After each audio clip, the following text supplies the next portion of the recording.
万户门扉开不远，这里就是东京城喽！孙杨正殿上清酒了，客官里边请。欲知后事如何，咱们下回再说。大荒征凑，万国乾坤。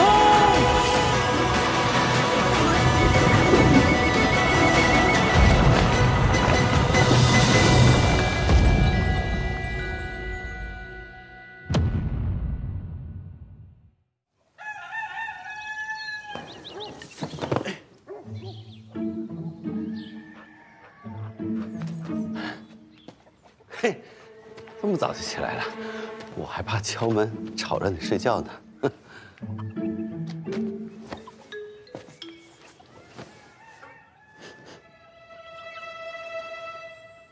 胭脂啊，行啊你赵表。胭脂，哎，娘子，你听我说，娘子，大哥，说，你昨天晚上干嘛去了？夜不归宿，肯定没干什么正经事儿。还轮到你们两个管我啊？啊，我是你大哥，亏我昨天晚上这么忙，还想着给你们带点好东西呢。岭南荔枝，荔枝，别以为有这些珍贵吃食就可以贿赂我们了。我也第一次见，太好吃了。你们不要，那我就给爹了。不行，荔枝上火，爹不宜吃。哎，我们拿走了。我告诉你们，这可是冰镇的啊！你们啊，吃归吃啊，记得给爹和嫂子都留一点啊。啊，好的好的。剥皮吃啊。乐儿、墨儿，早饭不做了，你们自己去买些吃食，晚上嫂子再回来给你们做饭啊。娘子，我想吃蜜汁豆腐，还有嫂子，我想喝山药羹。好，那就喝山药羹。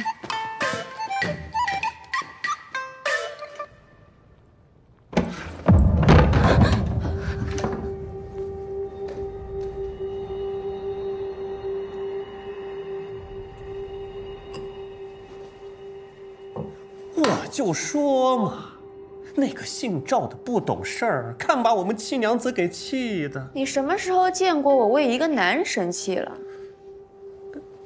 那昨晚，柱子和他……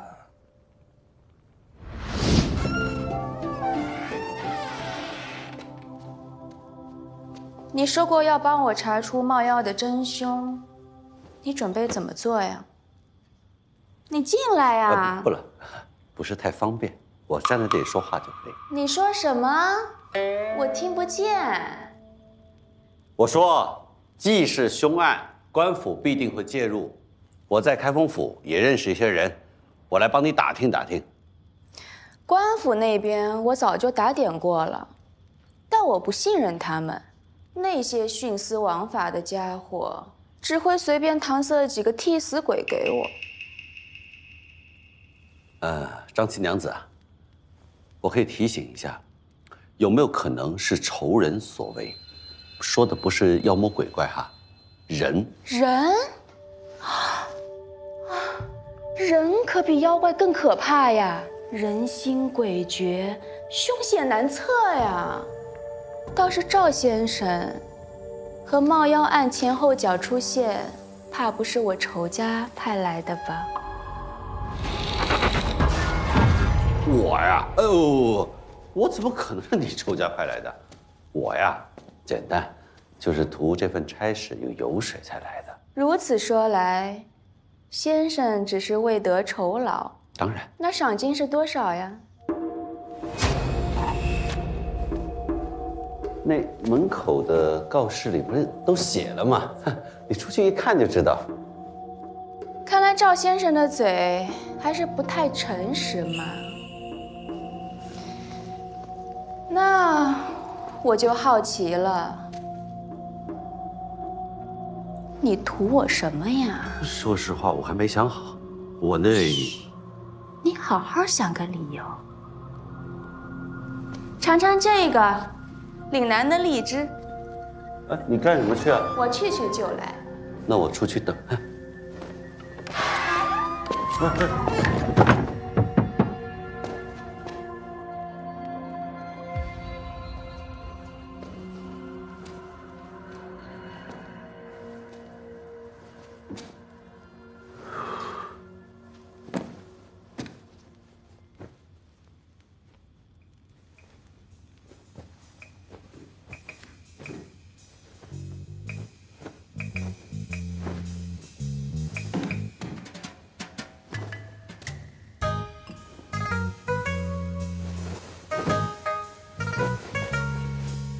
给娘子来一个，老爹来一个，周花，周木。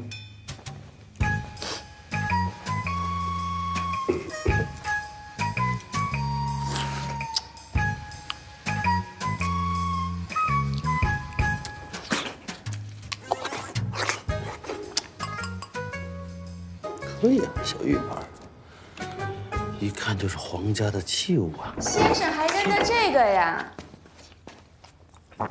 眼界可不是一介小民能有的。张七娘子过奖了，我也是在画像上看见过。以后你叫我七娘可好？我唤你一声赵大哥，不唐突吧？都可以。来到我身边的男子，不是图钱，就是图权，要么就是图我的美貌。赵大哥，你想好图我什么了吗？我方才一直在吃岭南荔枝，还没想呢。今日天色已晚，我呢就先回去了。改天我想到再告诉你，因为我出来时间长了，怕家里人骂我。我娘子管得太严了。你成亲了？还是个惧内的。哎，不能这么理解。我俩啊，两情相悦，时间长了以后由爱成畏罢了。对，那就此告辞。我要是不让你走呢？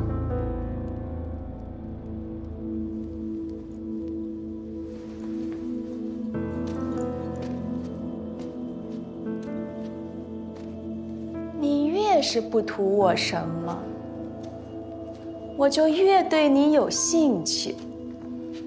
从小便有人教我，遇见自己喜欢的器物，管他是谁，贴上黄蜂，便可独占。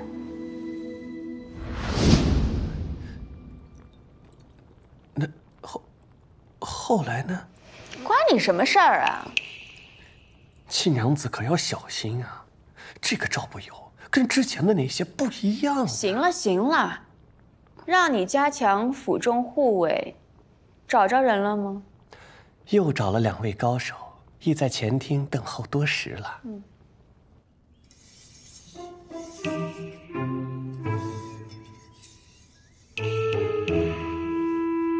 这张七娘子到现在还不出来见人，真是太大的架子了。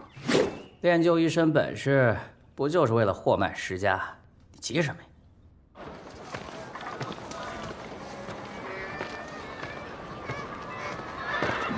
呀？哎，你干嘛的？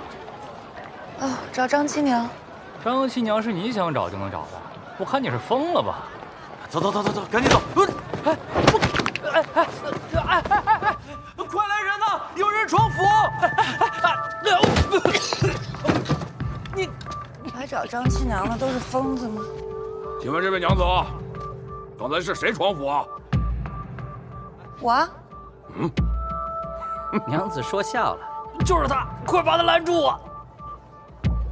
我是来找人的，不是来打人的。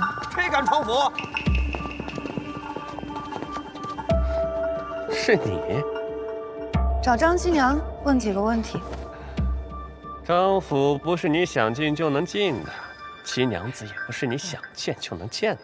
正好你们2个露2手吧。得嘞，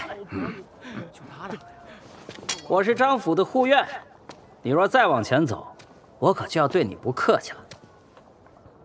你打算怎么对我不客气？我可空着手呢。这么貌美的小娘子，我怎么舍得下重手？要不要我把刀借给你？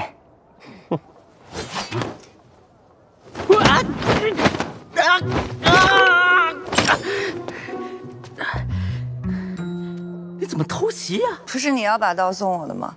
反悔了，还你。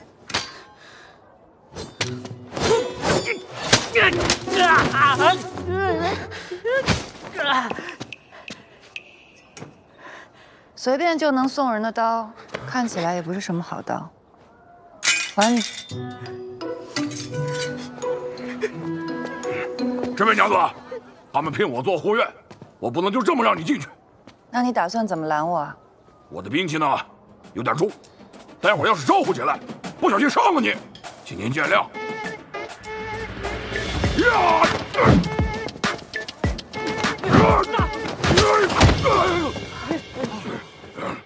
既然你有兵器，那我也用一下我的兵器。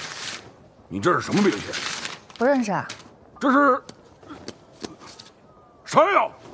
这可不是普通的山药。得罪了。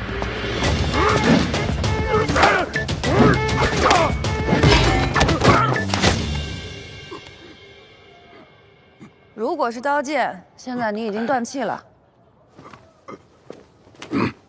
我输了。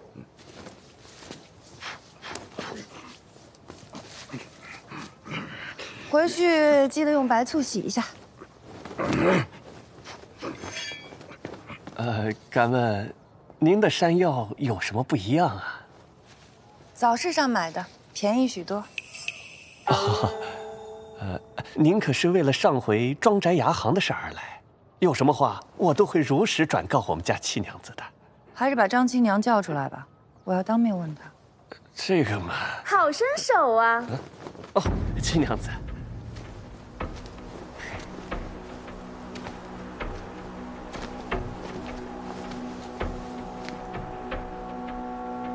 之前只觉得这位姐姐长相俏丽，办事果决，没想到身手也这么漂亮。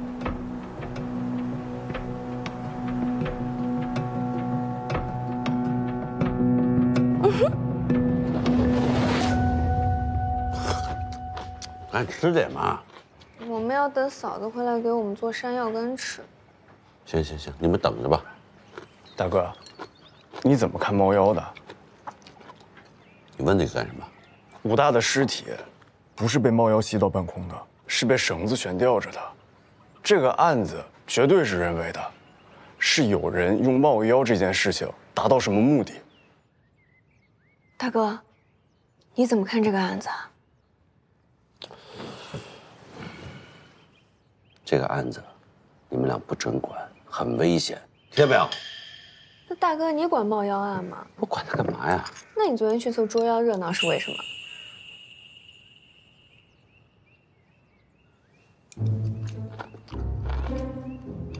你怎么知道我昨天晚上去抓冒妖了？我看见了，我也看见了，嫂子也看见了。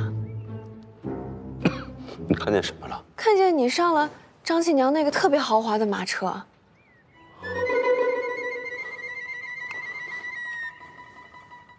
那你们俩为什么不叫着我呀？人家那手一勾，你一呲溜就上去了。你上去干什么了？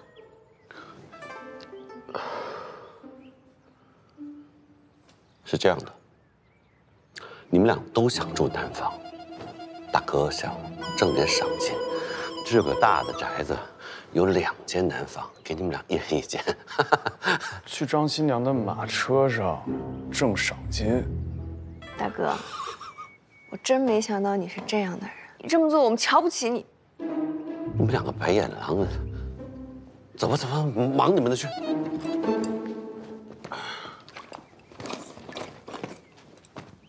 鄙视你！哎呀，找到了，吃酒的钱找到了。大郎，你看，啊，行了，你拿了赶紧去吃酒吧。我是说这么少的钱，怎么一下就生出这么多？哎，对，你怎么去翻我的钱呢？大郎，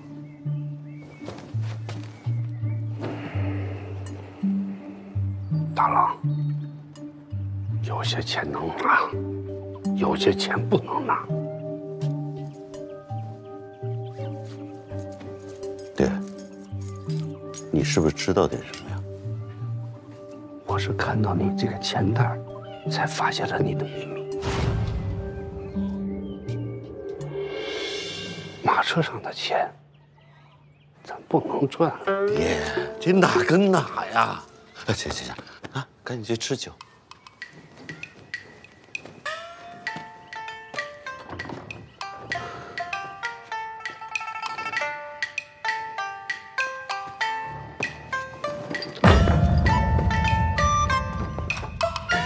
我这玉女桃花膏是秘制配方，采用上好的益母草为原料，再加入749种草药，用蜂蜜调制而成。用完以后，皮肤透亮润泽。姐姐试试便知。别家款待客人只是上些茶果点心，张府的款待果然别具一格啊。别家上门拜访，也就是拎着瓜果点心，不像姐姐，拿着山药就打进来了。姐姐来的别出心裁，我这接待的也不能落了俗套，不是？铺子里事多，问完问题就走。牙行初见，我就觉得姐姐是个妙人。还没请教姐姐的名字呢，称呼我赵家娘子便可。赵家娘子？难道你就是赵大哥家的那位？正是。那姐姐今天来这儿，是想问关于赵大哥的问题？姐姐尽管问。昨夜我夫君找你，是为何事？大半夜的，一个男人找一个女人，能够发生的事儿可多了去了。啊，对了，你尝尝这个，赵大哥最喜欢的，他说冰镇的最好。赵不由的为人，我清楚得很。就算他有贼心，也没贼胆。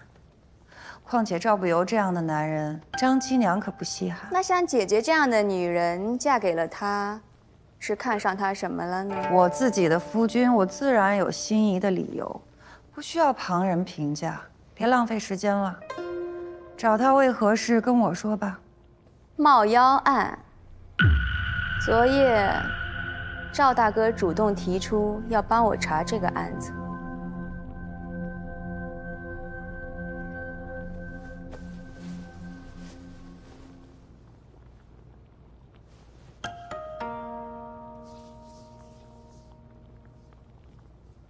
其实啊，要看一个女人过得好不好，脸只是表，这手才是理。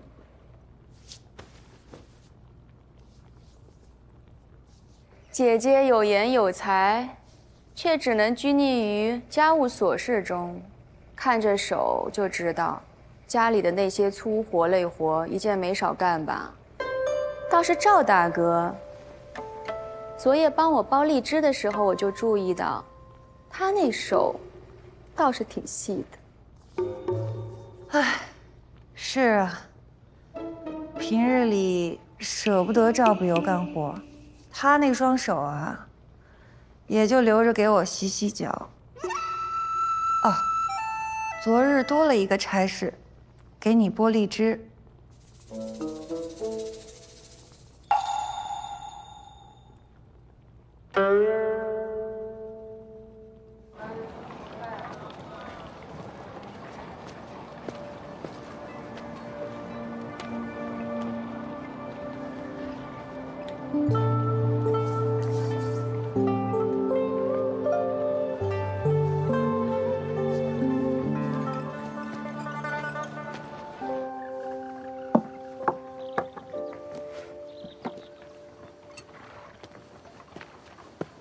哎哎哎！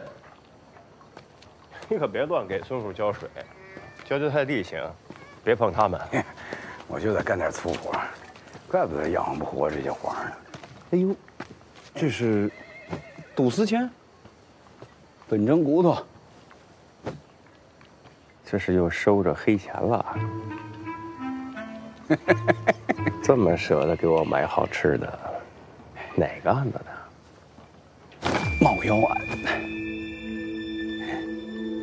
这么多，这个张七娘他们家管家康乾给我的，让我评那个冒妖案。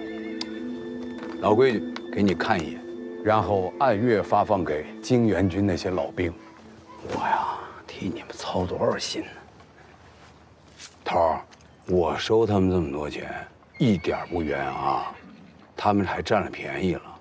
你知道现在冒妖案闹的洋楼街那边人心惶惶，地下都跌成什么样了？抓人了吗？我抓了一个跑腿的，叫孙博。他昨天晚上出现在杀人现场，而且有证人啊。跑腿的，年轻男性居无定所。头儿，就算这个事儿我冤枉他了啊，你往后干，保不齐将来还他妈祸害谁呢？我这叫防患于未然。把这个钱呀退了。冒妖案，张家的事情，你平不了。为什么呀？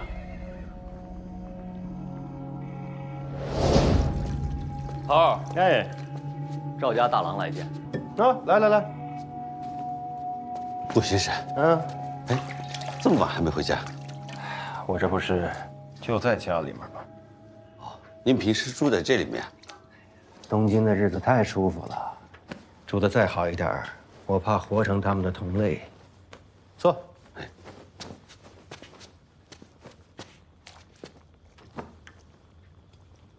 我想跟您打听个人。谁？张七娘，您知道吧？知道。你觉得她跟冒妖案有没有关系？张七娘，洋楼街冒妖案，有啊。你怎么看？我就觉得这个女人啊，你说年纪轻轻，这么厚的身家，你说她背后是谁呀？在东京城能做地产生意，又这么年轻，那背后不定有哪位神仙保着呢。没事啊，别招她啊。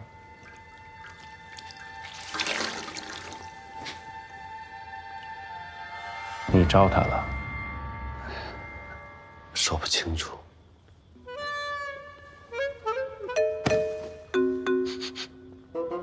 出去找女人了？没有，我去见张七娘了。我奉劝你，别找死。她有那么厉害吗？2年前，我们开封府有一个案子，一个年轻、俊美的教习，去到他府中，教他习书画。没多久，人就失踪了。他们家里人后来提告，没过多久，家里人也失踪了。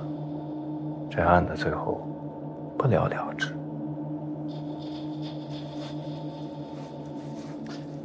他说这么一句话：“我看上什么东西，我给你贴个黄封，这东西就归我。”你什么意思？这话是他说的。对呀。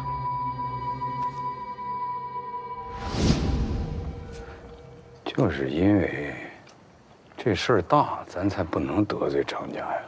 咱不跟张七娘作对，咱能不能跟案子作对啊？张家想让冒妖案早早了事儿，咱是开封府，咱得让每一个案子都清清楚楚。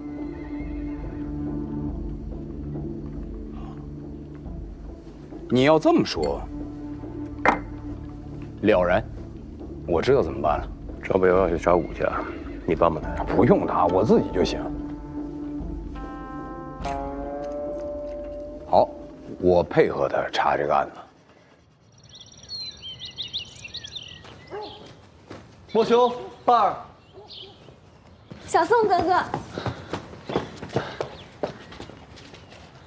昨天我们一起一无所获，还差点被抓。你那个文章是不是没法交差了？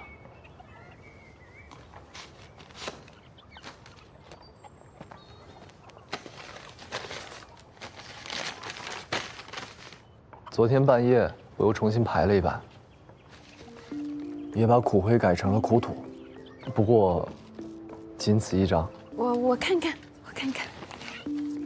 我还是头一回看到，果然是好朋友给你写的。你那掌柜的如此苛刻，他会不会？那我就理直气壮的把你给他做的牌子机器搬走。所以我们今天去哪儿？接着查。走。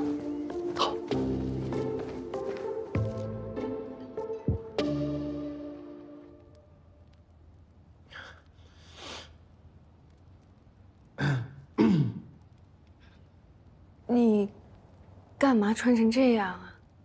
姚和兄弟平日就风神俊朗，偶尔打扮一下，也让人眼前一亮啊。咱们不是说好重验尸体？你穿成这样怎么干活？对呀，没问题呀。你看我这，没问题，真的跟平常一样。哦，我昨儿啊发现了我爹的五座手札，然后呢，我就发现这上面的理论有的是可以用的。你看，比如说是这个，我觉得是没问题的。伸手。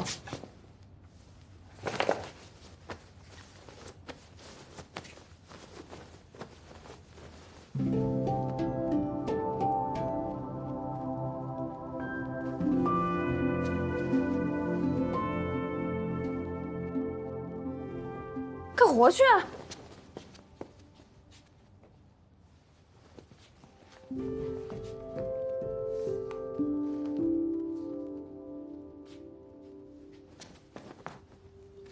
若武祥是被吊起以后才断气的话，那他的尸斑应该处于上下肢的远端。不对，他的尸斑没有集中在上下肢的远端。姚和，你快帮我个忙，把它掀开来一下。你看，他的尸斑集中在四肢及后背的后侧。那要是这样的话，那武祥死的时候应该处于仰卧位。仰卧位啊，那说明武祥他被吊起来的时候就已经死了。是这样。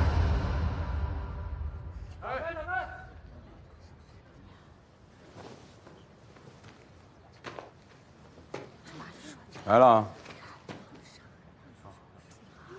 进来。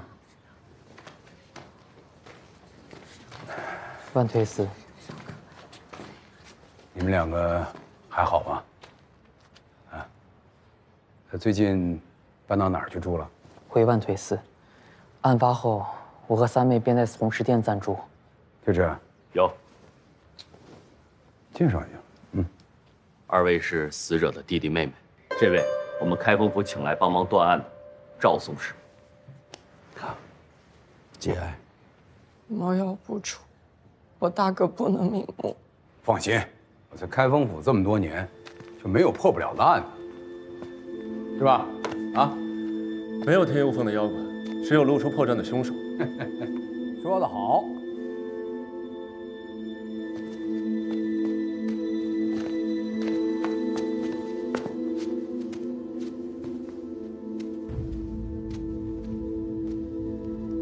这个地方是被人进来动过吗？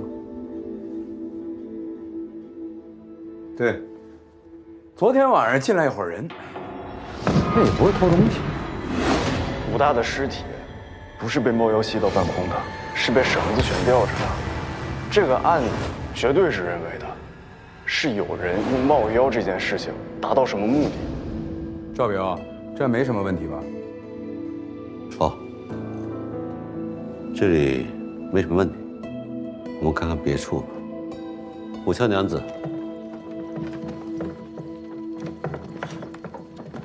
请问平日你们如何居住1楼这里是我房间，楼梯上去2间是大哥和二哥住的。你的房子我可以去看看吗？嗯。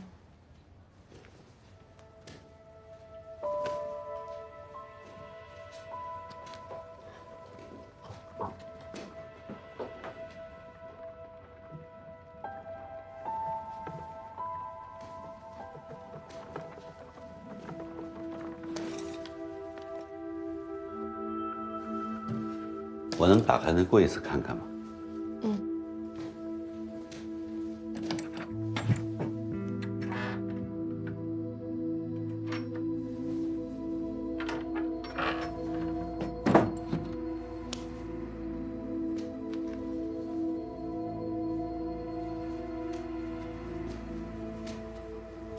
你平日就在这里梳妆？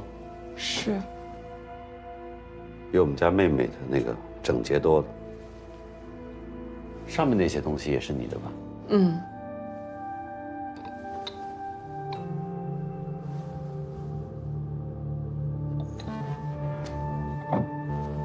这漆白粉是你的？但这个平时我基本不用的。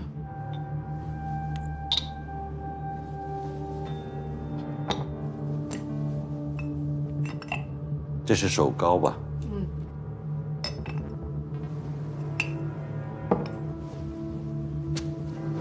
可以到2楼去看看吗？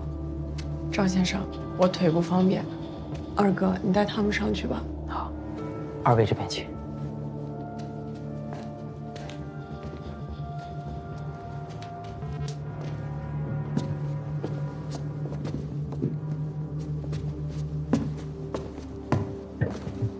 最里边那一间是我大哥的屋。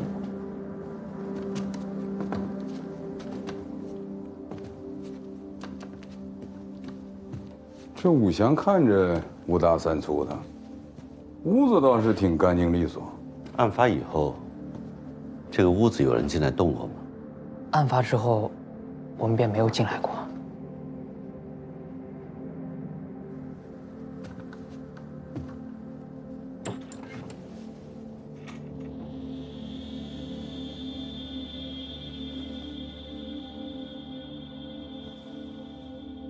如果他死的时候是躺着的，那就更加说明根本没有什么冒妖吸魂之说，他是死于别的原因。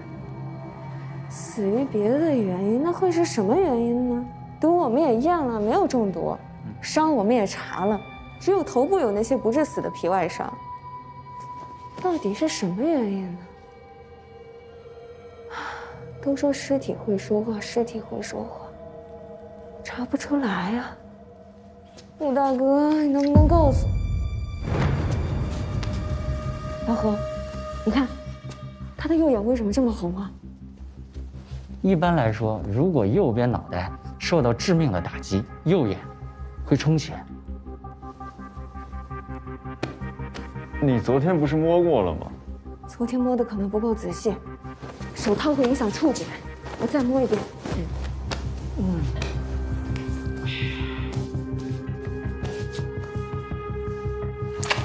摸到了。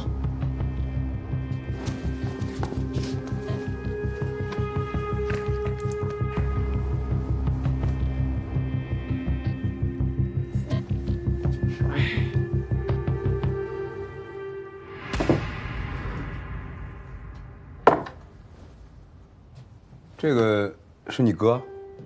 不是，那是韩信。韩信？哼，供个韩信干什么？沿袭兵法。哎呦，你们武家事儿大了啊！供韩信什么意思？大家都知道，韩信是刘邦的左膀右臂，但不知道的是，韩信有楚归汉。啊！你们供着韩信，偷学兵法，准备谋反，你们是不是别国安插在我大宋的细作？万岁司，未必。当年韩信带兵的时候，为了缓解军中的紧张气氛，发明一些赌博之术，所以后来民间喜欢发财的人也会拜他。不可能，我就没听说过。后面写什么？保佑发财。你再看这香炉，不是供的，是什么呀？不是，这还有供韩信保佑发财的。你知道你大哥上面写的日子是什么日子吗？我不清楚。万岁司，这个我想拿去调查调查。看，你带我去别处看看。是。供韩信，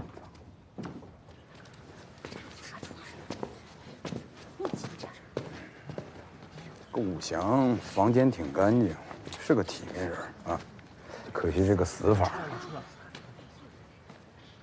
不对，武祥的干净应该是个假象，他的衣柜里面是乱七八糟的，所以房间应该是被人刻意的清洁过，想抹掉什么线索。另外，他的房间里面少了一样东西，你发现没有？什么东西？油灯。啊，身上好像没有油灯。原本应该有的。桌面上有圈油渍，是放油灯的地方。我这个人，从来不相信什么冒药能杀人。所有的事情，应该都是人为的。妹妹来了。哎，回来！你看你别吓唬人家。你们来干什么？我们刚验完武祥的尸体，发现点新线索，顾巡使让我们来跟你们禀报一声。我们，他们几个也去了。你们怎么不听劝呢？啊，不是说了不让你们掺和吗？你不是也掺和进来了吗？这上梁不正。我问你就别问我。当街训妹妹好吗？对孩子态度好点。查找什么了？你说。哦，武祥的头骨右侧有一道破裂凹陷，右眼充血，应该是被钝器击打头部致死的。油灯，只是猜测，得再继续看看。我跟他们说2句。过来。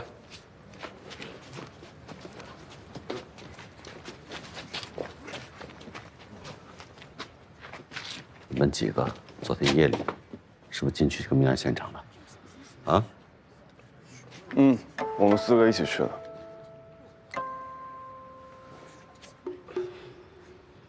告诉你们啊，里面被破坏了，万推司现在正在找是谁进去的，赶回去。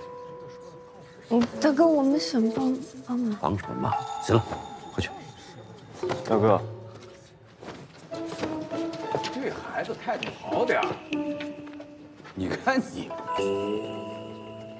那接下来怎么办？我再去查查。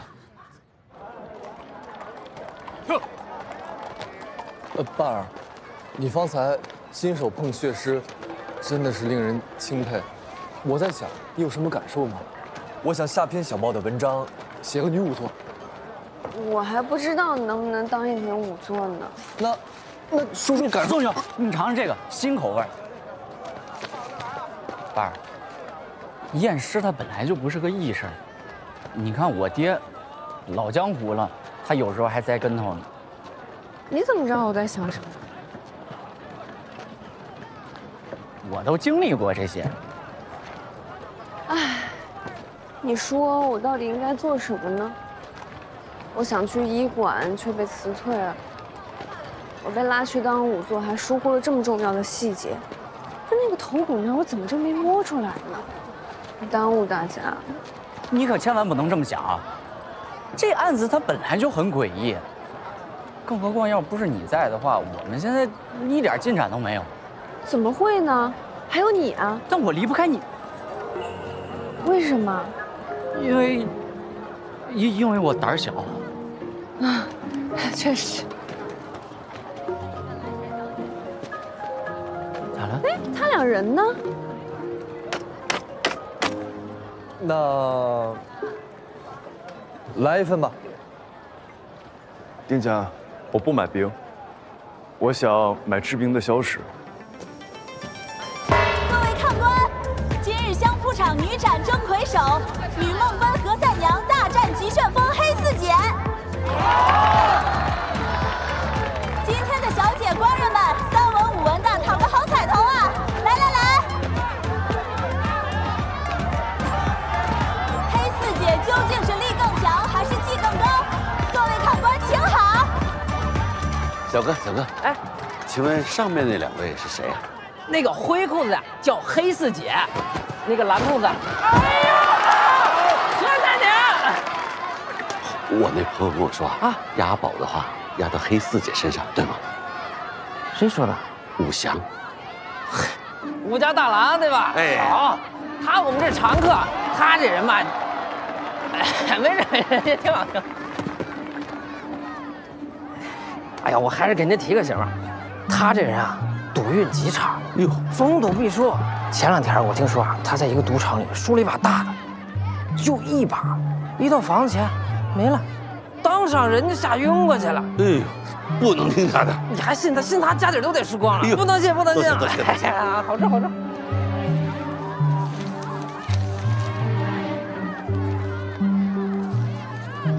掌柜啊，我想问一下，黑四节的赛期是什么时候？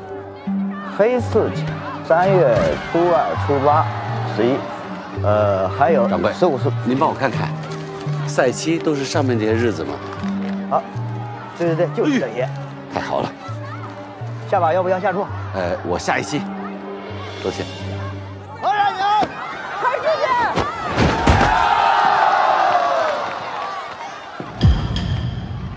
哦，你有事儿，让家丁找我就行了，还亲自来一趟。你紧张啊？没有啊。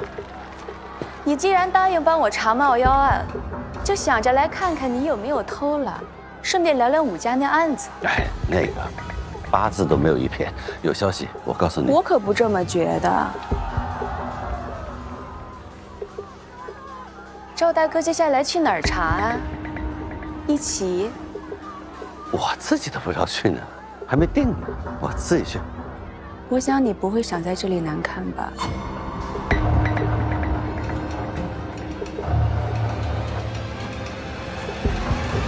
走。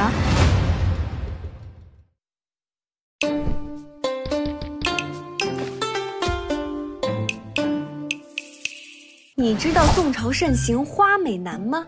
簪花最初多发生在皇帝游行、祝寿、文喜宴之类的官方活动或宴会上，而后民间百姓开始效仿。从剧中大哥和嫂子逛瓦子就能看出，簪花已经成为一种新的 OOTD 日常。所以说，在宋朝，男子才是花式大户。就问你 CT 不 CT？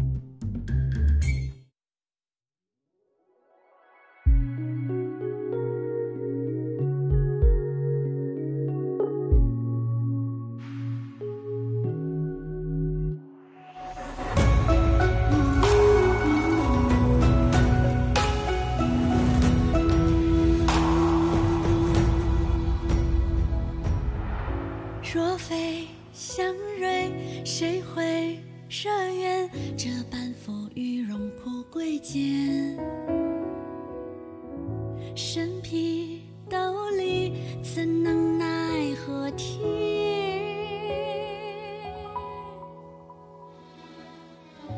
悲伤气囊，谁会许愿？结伴散尽，途穷必现。只寒切骨，苦与无端。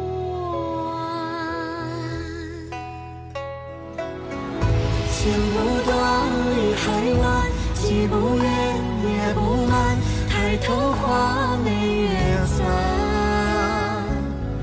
心里最疼那个人，一去不返。